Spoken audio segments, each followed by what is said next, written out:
ఈరోజు ఆ ప్రాముఖ్యమైన వ్యక్తిని గూర్చి మనం నేర్చుకుందాము. అతని పేరు ఏంటంటే స్టీఫెన్. ఆ మాటకు అర్థము కిరీటం. ఏంటండి? కిరీటం. హల్లెలూయా. ఈ స్టెఫెను ఏర్పరచబడ్డాడు. మొదట దేని కొరకు ఏర్పరచబడ్డాడంటే భోజనం వడ్డించటానికి. దేని కొరకు? భోజనం వడ్డించటానికి ఏర్పరచబడిన వాడిగా స్టెఫెను ఉండి అందరి అపోస్తుల కన్నా ఉన్నతంగా వాడబడి మరి మొట్టమొదటిసారిగా దేవుని కొరకు హతసాక్షి అయిన వాడు ఎవరంటే స్టెఫెన్. హల్లెలూయా. అతడు యవ్వనుడని బైబిల్ చెప్తుంది. వారు 7 యవ్వనులను ఏర్పరచుకున్నారంట భోజనం వడ్డించడానికి. అందులో మొదటి పేరు ఎవరి పేరు ఏంటంటే స్టెఫెన్. ఈ స్టెఫెను ఒక ఉన్నతమైన పరిచర్య జరిగించాడు, ఒక గొప్ప పరిచర్య జరిగించాడు. అతని పరిచర్యలో అనేకమైన అద్భుతాలు, అనేకమైన స్వస్థతలు, అనేకమైన సూచనక్రియలు, మహత్కార్యాలు జరిగించి దేవునికి మహిమను తన పరిచర్య ద్వారా లోకానికి వెల్లడిపరిచారు. దేవుని కొరకు మొదటిసారిగా రాళ్ళతో కొట్టబడి చంపబడిన వ్యక్తి కూడా స్టెఫెన్ గూర్చి ఈరోజు మనము ధ్యానం చేసుకుందాము. బైబిల్లో చూడండి, స్టెఫెన్ గూర్చి ఏమైనా వ్రాయబడి ఉందంటే అపోస్తల కార్యములు 6వ అధ్యాయము 3 నేను చదువుతాను. కాబట్టి సహోదరులారా, ఆత్మతోనూ జ్ఞానంతోనూ నిండుకొని మంచి పేరు పొందిన 7 మనుషులను మీరు ఏర్పరచుకోండి. మేము వారిని ఈ పనికి నియమింతుము. మరి 5వ వచనం కూడా చదువుదాం. ఈ మాట జనసమూహం అంతటికి ఇష్టమైనందున వారి విశ్వాసంతోనూ పరిశుద్ధాత్మతోనూ నిండుకున్నవాడైన స్టెఫెను, ఫిలిప్పు, ప్రోకారు, నికానారు, తీమోను, పర్మినాసు, యూదుల మత ప్రవిష్టుడను అంత్యోక వాడైన నికోలాసు అనే వారిని ఏర్పరచుకున్నది. మరి 8 చదువుదాం. స్టెఫెను కృపతోనూ బలముతోనూ నిండిన వాడే ప్రజల మధ్య మహత్కార్యములను గొప్ప సూచన క్రియలను చేయించుండెను. 10వ వచనం. మాట్లాడుటందు అతడు అగపరిచిన జ్ఞానమును అతను ప్రేరేపించిన ఆత్మను వారు ఎదిరింపలేకపోయారు. హల్లెలూయా. కాబట్టి స్టెఫెను యొక్క గుణగణాలని మనం ఇక్కడ చూస్తున్నాం. స్టెఫెను ఎటువంటి వాడుగా ఉన్నాడు అని దేవుని వాక్యం సెలవిస్తుందో ఈరోజు మనము దేవుని వాక్యం నుంచి నేర్చుకుందాం. ఇంత ఉన్నతమైన పరిచర్య జరిగించాడు, ఇంత ఉన్నతంగా వాడబడ్డాడు. యవ్వన కాలంలోనే క్రీస్తు కొరకు హతసాక్షిగా మార్చబడ్డాడు అనడానికి ఇతనిలో ఉన్న లక్షణాలు ఏంటి, ఇతనిలో ఉన్న ఆధిక్యత ఏంటో ఈరోజు మనము నేర్చుకుందాం. మొదటగా మనం చూసినట్లయితే అతడు విశ్వాసంతో నిండుకొని ఉన్నవాడంట. విశ్వాసము అందరికీ ఒకలాగా ఉండదు. యేసు ప్రభు అల్ప విశ్వాసులారా అన్నాడు. అంటే విశ్వాసం ఉంది కానీ ఎటువంటిది? అల్పమైనది, చాలా చిన్నది. చిన్న విశ్వాసంతో పెద్ద పెద్ద కార్యములు మనము చూడలేము. వారిని ఏమన్నా అల్ప విశ్వాసులు. ఎవరండి? అల్ప విశ్వాసం. జరుగుతుందో జరగదో, చేస్తాడో చేయడు దేవుడు, ఇటువంటి సందిగ్ధంలో ఉంటారు. వాళ్ళెవరు? అల్ప విశ్వాసం. విశ్వాస భ్రష్టులు కూడా ఉన్నారు. మనము ఈరోజు మనం వారి గురించి మాట్లాడుకునే అవసరము.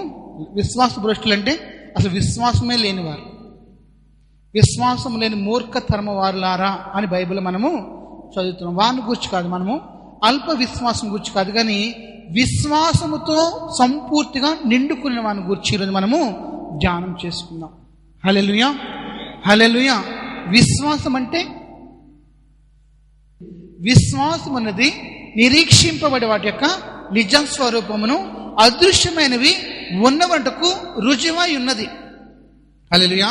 హెబ్రీ 11:1 విశ్వాసం అంటే ఏమిటో దాని గురించి ఒక చక్కటి డెఫినేషన్ ఇవ్వబడింది. నిరీక్షించు వాటి యొక్క నిజస్వరూపం, అదృశ్యమైన వాటి ఉన్నవంటానికి రుజువు ఏది? విశ్వాసం. ఆ విశ్వాసము కొద్దిపాటి విశ్వాసం కాదు, స్వల్ప విశ్వాసం కాదు, కానీ సంపూర్ణమైన విశ్వాసంతో నిండిన వాడంట. ఎవరు? స్టెఫెను. పాలుకి పాము కరిచి వేలాడుతూ ఉంది. అది ఎక్కడ? మెలితే దీపంలో, మాల్టాలో. జనాలు చూసిన వాళ్ళంతా ఏమనుకుంటున్నారు? ఇతడు నిజంగా నరహంతకుడు, న్యాయం అతన్ని బ్రతకనివ్వలేదు కాబట్టి తప్పక చేస్తాడు. అంతే కదా? పాము కరిచిన వాళ్ళు చేస్తారు నిజంగానే ఆ విష ప్రభావానికి. కానీ ఆ పాముని ఆ అగ్నిలో విదిల్చి ఏ హాని పొందుకున్నాడంట. ఎవరు అంటే ఎంత ఉన్నతమైన విశ్వాసం కలిగి ఉన్నాడంటే అంత ఉన్నతమైన విశ్వాసం కలిగి ఉన్నాడు. ఎవరు? ఎందుకంటే దేవదూత చెప్పాడు, పౌలా నీవు దిగులు పడవద్దు, నీవు కైసరు ఎదుట నిలబడవలసి ఉన్నది. కాబట్టి ఈ శ్రమలన్నిటిలో కూడా దేవుడు నన్ను తప్పించి నన్ను ఎవరి ముందు నిలబెడతాడు. కాబట్టి అటువంటి విశ్వాసం కలిగి పాము కరిచిన దాన్ని విధిల్చి అగ్నిలో పడవేసి ఉన్నవాడు ఎవరంటే ఇది ఎటువంటి విశ్వాసము? ఇటువంటి విశ్వాసము సంపూర్ణమైన విశ్వాసం, పరిపూర్ణమైన విశ్వాసం. విశ్వాసం అన్నది కూడా ఒక వరము. హల్లెలూయా, హల్లెలూయా. కృపావరాల్లో దేవుడిచ్చే వరాల్లో విశ్వాసం అన్నది కూడా వరము. ఈరోజు మన అందరికీ విశ్వాసం పడింది, ఇది రక్షణ కొరకు ఇవ్వబడిన విశ్వాసం. కానీ పరిశుద్ధాత్మను పొందుకున్నప్పుడు వరముగా ఇవ్వబడుతున్నది ఏంటంటే విశ్వాసం. కృపావరాలు 9లో ఒక వరం ఏంటి? విశ్వాసం. హల్లెలూయా. పర్వతములు తొలగిన, మెట్టలు గతి తప్పిన వీరి విశ్వాసం మాత్రము తొలగిపోదు. హల్లెలూయా, హల్లెలూయా. అటువంటి విశ్వాసంతో నిండుకున్నవాడంట ఎవరు? స్టెఫెన్. ఈరోజు యేసు ప్రభు కూడా ఎవడైనా నా యందు విశ్వాసం ఉంచి తన హృదయంలో సందేహింపగా ఈ కొండను చూచి నువ్వు ఎత్తబడి సముద్రంలో పడవేయమనగానే అది మీకు లోబడుతున్నాడు. అది ఎటువంటి విశ్వాసము? కొండలను పెకలించగలిగిన విశ్వాసం. అది దేవుని నుండి వచ్చే విశ్వాసం, ఆత్మవరముగా వచ్చే విశ్వాసం. హల్లెలూయా, హల్లెలూయా. ఒక ముసలావిడ రోజు తిట్టుకునేదంట, ఎందుకంటే కొండ కింద వాళ్ళ ఇల్లు. ఆ కొండ మీద నుంచి గాలి వీస్తున్నప్పుడు ఆ తుక్కంతా దుమ్మంతా ఆకులన్నీ ఇంటి ముందుకు వచ్చాయంట. ఒకరోజు సంఘంలో ఏందంట వాక్యం, కొండను చూచి నువ్వు ఎత్తబడి సముద్రంలో పడవేయమనగానే అది మీకు లోబడుతుంది. ధైర్యం వచ్చేసింది. కొండను చూచి అందంట నువ్వు సముద్రంలో పడిపో, తెల్లరికల్లా కనపడొద్దని చెప్పిందంట. పొద్దున్న లేసేటప్పుడు కొండలాగానే ఉందంట. అప్పుడు ముసలావిడ అనుకుందంట, నేను ముందే అనుకున్నాను. ఏమనుకుందంట? ముందే అనుకుందంట. కొండ ఎక్కడికి వెళ్తుంది, నా భ్రమగాని అని ముందే అనుకుందంట. కాబట్టి అటువంటి అవిశ్వాసాలతో దేవుని యొక్క కార్యాలు మనము చూడలేము. ఇక్కడ స్టెఫెను ఎటువంటి విశ్వాసం అంటే పరిపూర్ణమైన విశ్వాసము కలిగిన వాడు. పౌలు 13వ అధ్యాయం కొరింథీయులో రాస్తూ కొండలను ప్రకటించగల విశ్వాసం కలిగి ఉన్నప్పటికీ ప్రేమ లేని వాడినైతే నేను వ్యర్థుని అంటున్నాడు. హల్లెలూయా, హల్లెలూయా. కాబట్టి అబ్రహాము కూడా బైబిల్లో మనం చూసినట్లయితే అటువంటి విశ్వాసం కలిగిన వాడుగా చూస్తున్నాం. చూడండి, గలతీ 3:9 అబ్రహాము విశ్వాసులకు తండ్రి అంట. హల్లెలూయా. పరిపూర్ణంగా దేవుని నమ్మిన వాడు అబ్రహాము. అతని విశ్వాసం లోపం లేదు.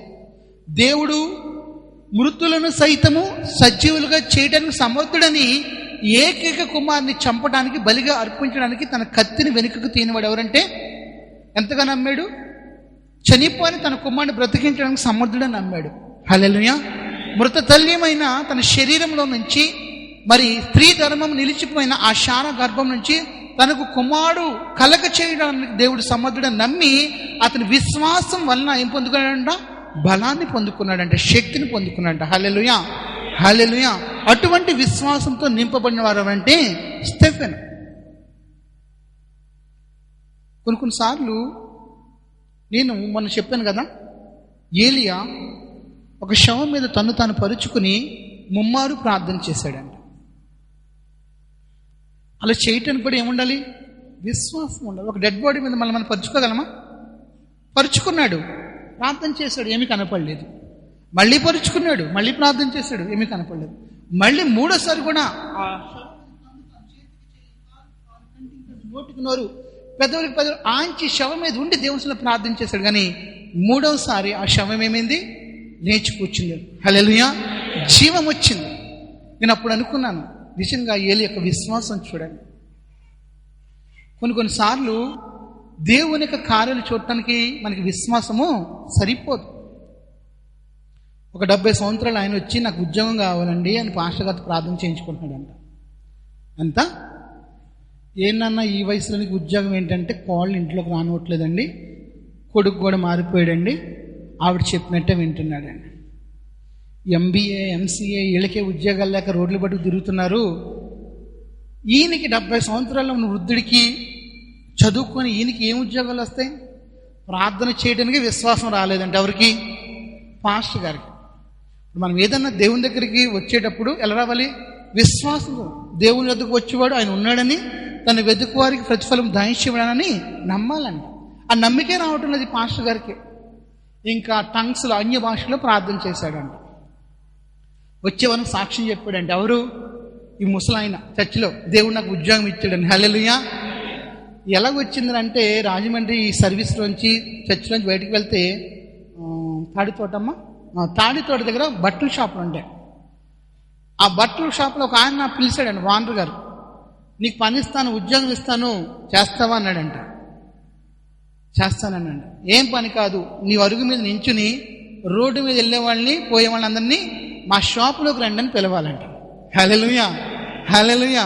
కాబట్టి కొన్నిసార్లు పొందుకోవడానికి, అడగటానికి కూడా కొన్నిసార్లు మనకేముండదు, విశ్వాసం ఉండదు. కానీ అటువంటి విశ్వాసంతో, అవిశ్వాసంతో ఉన్నవాడు కాదు ఎవరు?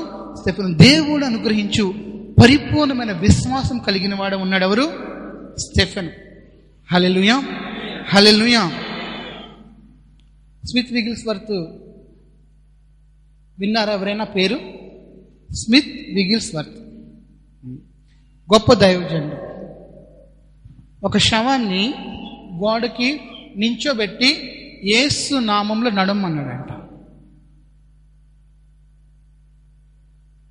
ఆ శవం ఏమైంది? జీవాన్ని పొందుకుని నడిచిందండి. హల్లెలూయా, హల్లెలూయా.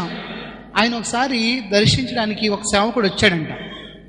తలుపు కొడుతున్నప్పుడు తలుపు తీశాడండి. ఆ సేవకుడు సూటు బూటు వేసుకున్నాడు, ఒక సూట్ కేసు, పైనేమో ఒక గొడుగు పెట్టుకున్నాడు, వర్షం వస్తుందని. చేతి కింద న్యూస్ పేపర్ పెట్టుకున్నాడంట.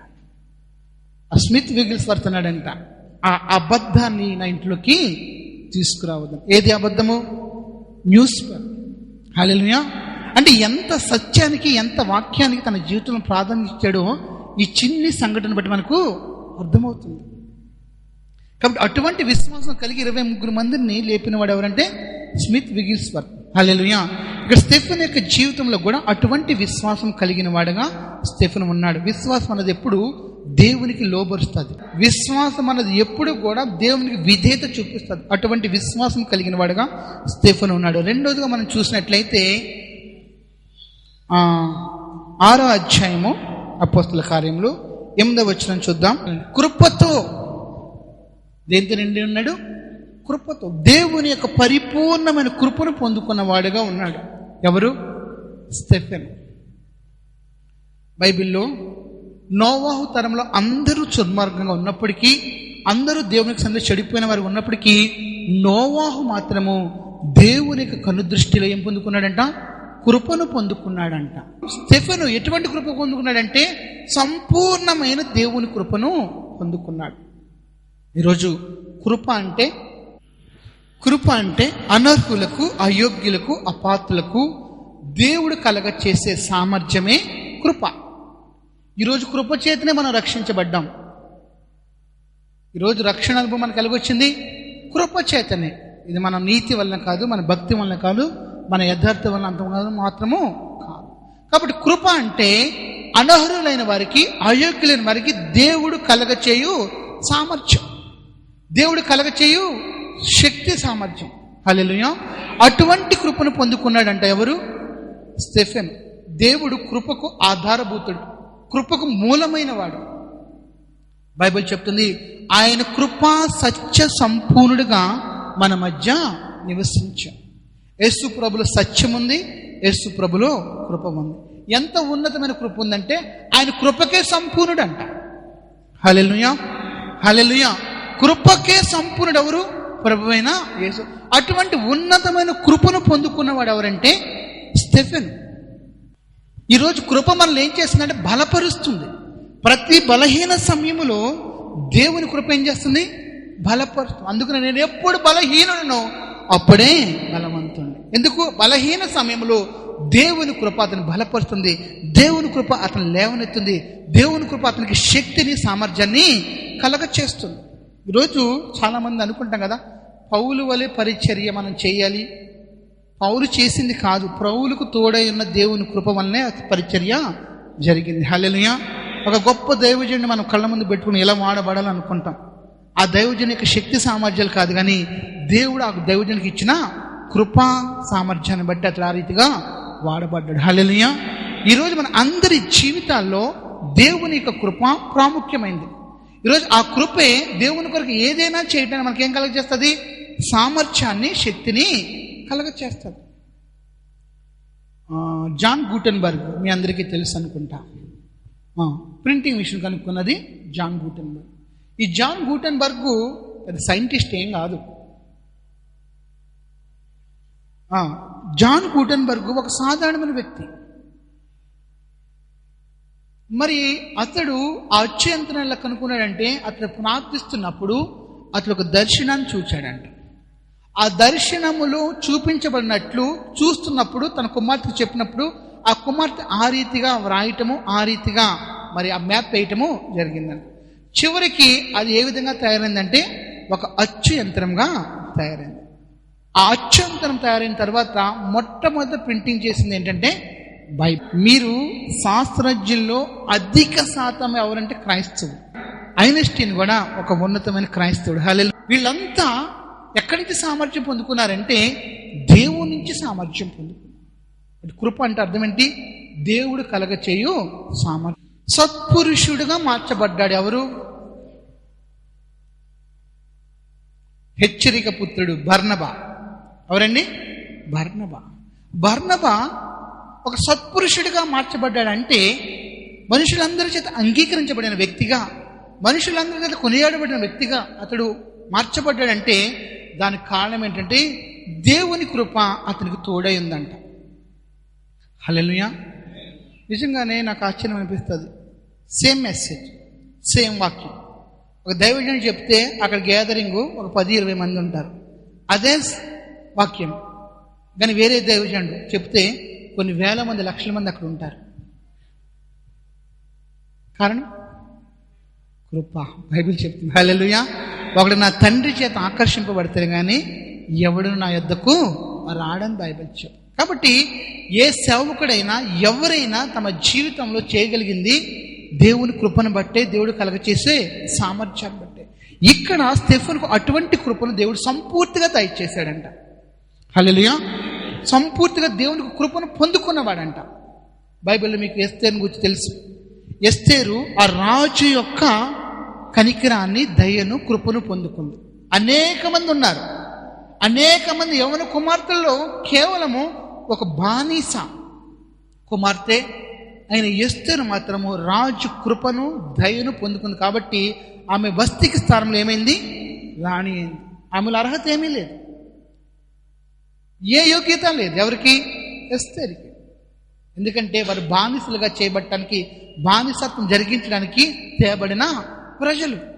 కానీ కృప ఏం చేసిందంటే సింహాసనం మీద కూర్చోబెట్టింది. హల్లెలూయా. హల్లెలూయా.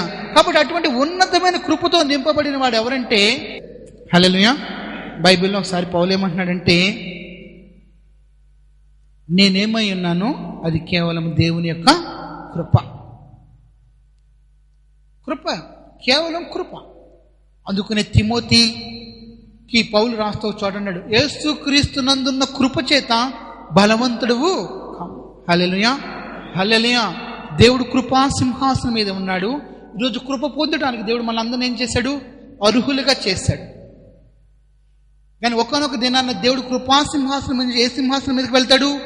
తీర్పు సింహాసనం మీదకి. అప్పుడు కృప ఉండదు, కనికరం ఉండదు. హల్లెలూయా. హల్లెలూయా. కాబట్టి స్టెఫెను దేవుని యొక్క సంపూర్తిమైన కృపను పొందుకున్నవాడుగా ఉన్నట్లను బైబిల్లో చూస్తున్నాం.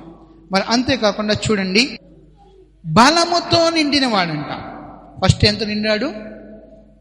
మొదట విశ్వాసముతో, రెండవది కృపతో, మూడవది బలముతో.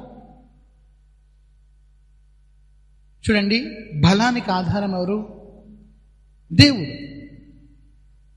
యవనస్తులకు బలం అలంకారం, కానీ అది క్షీణించే బలం, నిత్యము నిలిచి ఉండే బలము కాదు. ఒకనొకసారి దావీదు గొలియాతును చంపాడు, ఒకనొకసారి దావీదు సింహాన్ని చీల్చివేశాడు, ఒకసారి దావీదు ఎలుగుమంటను చీల్చివేశాడు. కానీ ఒకనొక దావీదు సమస్యలు ఇప్పాడు యుద్ధంలో. ఎందుకు? బలము ఉడికింది. వృద్ధాప్యంలోకి వచ్చేటప్పటికి అతని యవ్వన బలం అంతా ఏమైంది? క్షీణించింది. కాబట్టి జనులు అంతటితో మొరపెట్టారంట, నువ్వు మాతో యుద్ధానికి రావద్దు, నువ్వు రాజ్యం మీదే ఉండు, అక్కడ సింహాసనం మీద ఆసనుడు కమ్మని అతన్ని వేడుకున్నారంట. హల్లెలూయా. కాబట్టి మానవుని యొక్క మన బలము క్షీణించేది. రోజు బాగున్నావు, 2 రోజులు అన్నం తినకపోతే మొహం మాడిపోతుంది. 1 గంట తినకపోతేనే మొహం మాడిపోతుంది, 2 రోజుల దాకా కాదు. కాబట్టి మానవులకు ఉన్న బలం ఎటువంటి బలము? క్షీణించే బలము. కానీ దేవునికి ఉన్న బలము నిత్యమైన బలం. హల్లెలూయా చెప్పండి, హల్లెలూయా. చూడండి, 1 సమూయేలు 15:29 దేవుని వాక్యం ఏమని సెలవిస్తుందంటే, అదే ఇజ్రాయేల్ యొక్క బలమైన వాడు, ఇజ్రాయేల్కు బలానికి ఆధారమైన వాడని అక్కడ వ్రాయబడి ఉంది. రోజు బలానికి ఆధారమైన వాడు దేవుడు. సిరియా రాజు కింద ఉన్న నయమానుకి, కుష్ఠరోగిని నయమానికి దేవుడు తోడై ఉన్నను కనుక అతడు ఎక్కడికి వెళ్ళినా ఏం పొందేవాడంట? విజయాన్ని పొందే ఉన్నాడంట. హల్లెలూయా. దావీదుకు కూడా దేవుడు తోడై ఉన్నాడు కనుక అతడు ఎక్కడికి వెళ్ళి ఏం పొందుకున్నాడు? విజయాన్ని పొందుకున్నాడు. హల్లెలూయా. ఎందుకంటే బలము ఎక్కడుందంటే దేవుని యందే ఉన్నది. చాలు, దేవుని యందు ఏమున్నాయి? నీతి బలములు ఉన్నాయంట. హల్లెలూయా. అందుకని బైబిల్ యెహోవా కొరకు ఎదురు చూచి వారు నూతనమైన బలాన్ని పొందుకుంటారు. ఈరోజు 70 సంవత్సరాలు 80 సంవత్సరాలు కూడా ఒక ఉన్నతమైన పరిచర్య జరిగిస్తున్నారంటే సేవకులైన వారు ఆశ్చర్యం. ఎందుకంటే వారి యొక్క బలము వారిది కాదు, వారి బలం ఎవరిది? దేవునిది. హల్లెలూయా. కాబట్టి అటువంటి బలముతో నింపబడిన వాడు ఎవరు? స్టెఫెను. అంతే కదా. నన్ను బలపరచువా అనేది నేను సమస్తము చేయగలను అంటున్నాడు. ఎవరు? పౌలు. ఈరోజు ఆ బలము, ఆ బలానికి ఆధారమైన వాడు ఎవరు? దేవుడు. కాబట్టి ఆ దేవుని నేను సమస్తము చేయగలను అన్నాడు. ఎవరు? పౌలు. అటువంటి బలముతో నింపబడిన వాడు ఎవరంటే స్టెఫెను. హల్లెలూయా. ఒక ఉన్నతంగా దేవుని యొక్క వాక్యాన్ని బోధించిన వాడిగా ఉన్నాడు. ఎవరు? స్టెఫెను. దేవుని యొక్క కృపను పొందుకున్నాడు, సంపూర్ణమైన విశ్వాసం కలిగి ఉన్నాడు, దేవుని బలంతో నిండుకున్నవాడు. ఇప్పుడు వాక్యమును యందు ప్రవీణుడుగా ఉన్నాడు. ఎవరు? స్టెఫెను. మీ విరోధులందరూ ఎదురకును కాదునట్టుకు వీలు కాని వాక్కును జ్ఞానమును నేను మీకు అనుగ్రహించాను. హల్లెలూయా. అటువంటి వాక్కు, అటువంటి జ్ఞానముతో నింపబడిన వాడు ఎవరంటే స్టెఫెను. ఈరోజు వాక్యం అన్నది మన హృదయంలో ఎప్పుడూ నింపబడి ఉండాలి. వాక్యము ద్వారానే దేవుడు ఎవరితోనైనా మాట్లాడతాడు. అమ్మా, దేవుడు నీతో మాట్లాడాలని కోరుకుంటున్నావు, మంచిది. దేవుడు నీతో మాట్లాడాలంటే ఎలా మాట్లాడతాడు? లోక సంబంధమైన మాటల ద్వారా నీతో మాట్లాడు. ఇక్కడికి రా, ఇక్కడ కూర్చో, నించో, మంచినీళ్ళు తాగు, టీ తాగు, ఏం చెప్పడు. వైట్ డ్రెస్ వేసుకురా, బ్లూ డ్రెస్ వేసుకురా. యేసు ప్రభు ఏది మాట్లాడినా వాక్యంలోంచి మాట్లాడదు. ఎందుకంటే ఆయన వాక్యమైన దేవుడు. హల్లెలూయా, హల్లెలూయా. ఆది యందు వాక్యం ఉండను, వాక్యము దేవుని యొద్ద ఉండను, వాక్యము దేవుడై ఉండను, ఆ వాక్యము శరీరధారి అయి మన మధ్య నివసించే. కాబట్టి దేవుడు వాక్యం. యేసయ్య అంటేనే వాక్యం. యేసయ్య ఏది మాట్లాడినా వాక్యములో నుంచే మాట్లాడతాడు. నీకు ఒక ఆలోచన చెప్పాలంటే వాక్యములో నుంచి ఆలోచన చెప్పాలి. నీకు ఒక ఉపదేశం చేయాలంటే వాక్యంలోంచి ఉపదేశం. నువ్వు నడవలసిన మార్గం నీకు బోధించాలంటే వాక్యములో నుంచి నీకు బోధిస్తాడు. సొంత మాటలు, వ్యర్థమైన మాటలు, ఈ లోక సంబంధమైన వాటిని యేసు ప్రభు, పరిశుద్ధాత్మ దేవుడు ఎప్పుడూ ఉపయోగించుకోడు. కాబట్టి ఈరోజు మన హృదయం అంతా దేంతో నింపబడి ఉండాలి? వాక్యముతో. హల్లెలూయా, హల్లెలూయా. మరి నిజంగా మనకి దేవుడిచ్చిన భాగ్యం ఏంటంటే మన అందరి చేతుల్లో బైబిల్ ఉంది, జీవగ్రంథం ఉంది. కానీ అప్పటి కాలంలో బైబిలు, జీవగ్రంథము ఎవరి చేతిలో ఉండేదంటే యాజకుల చేతులు మాత్రమే ఉండేది, లేదా రాజుల చేతులు మాత్రమే ఉండేది. ఎందుకంటే దేవుడు ఆజ్ఞ ఇచ్చాడు, రాజులైన వారు కూడా ఒక ప్రతిని వ్రాయించుకుని తమ కొరకు సిద్ధపరచుకోవాలి, దాన్ని ధ్యానించాలని దేవుడు ఆజ్ఞ ఇచ్చాడు. యాజకులు మాత్రం విశ్రాంతి దినాన్ని ఏం చేసేవారు? లేఖనాల్ని చదివేవారు. చదివిన వాక్యాన్ని తన హృదయంలో భద్రపరుచుకున్న వాడిగా ఉన్నారు స్టెఫెను ఉన్నాడు. హల్లెలూయా. ఈరోజైతే దేవుని కృపను బట్టి జాన్ గూటెన్బర్గ్ ద్వారా, మరి విలియం కేరీ వంటి గొప్ప భక్తుల ద్వారా మన చేతులకు బైబిల్ వచ్చింది. కానీ అప్పట్లో బైబిల్ లేదు. ఏదైతే చదువుతున్నారో చదివిన వాక్యం హృదయాలు ఏం చేసుకునేవారు? భద్రపరుచుకునేవారు. కానీ ఎప్పుడైతే మాట్లాడటానికి అతను నిలిచి ఉన్నాడో అతని హృదయం అంతా దేవుని వాక్యం నింపబడిన వారే పూర్వీకుల చరిత్ర నుంచి ఏ రీతిగా దేవుడు ఇశ్రాయేలు ప్రజలు విమోచించాడో అంటూ ప్రారంభించి చివరికి ఏ రీతిగా యేసుప్రభు మీరు సిలువ వేశారు, దేవుడు తన ప్రవక్తల ద్వారా సెలవిచ్చిన ఆ రక్షకుని మీరు ఏ రీతిగా పాపుల చేతికి అప్పగించి సిలువ వేశారో అంటూ చివరి వరకు దాన్ని ముగించిన వాడు ఎవరంటే ఎవరు? స్టెఫెన్. హల్లెలూయా. ఎప్పుడైతే మన వాక్యము మన హృదయంలోంచి నిండి ఉంటుందో అప్పుడు మన నోరు దాన్ని మాట్లాడుతుంది. వాక్యం మన హృదయంలో లేకపోతే ఏమొస్తాయి? దుబాయ్లో ఒక పాస్టర్ గారు ఉన్నారు. ఆ పాస్టర్ గారి పేరు సింగ్ గారు. సింగ్ గారు అని, ఆయనకి ప్రసంగం ఇస్తేనే గుడికి వస్తాడు, ఇవ్వకపోతే గుడి మార్చేస్తాడు. అలాగే ఎవరు ప్రసంగం ఇస్తే వాళ్ళ గుడికే సభ్యుడిగా ఉంటాడనమాట.